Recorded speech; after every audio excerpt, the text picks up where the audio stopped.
Thank you for Army Kaza and people are from Kazakhstan. This is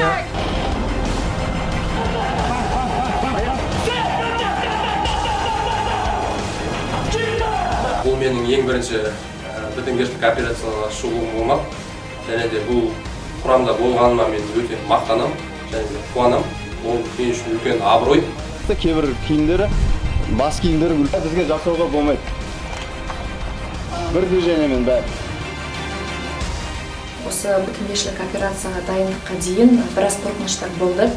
Барлығымызда ер адамдармен бірге бір деңгейде осы бітімгершілік операцияға дайындықты жоғары деңгейде өттік.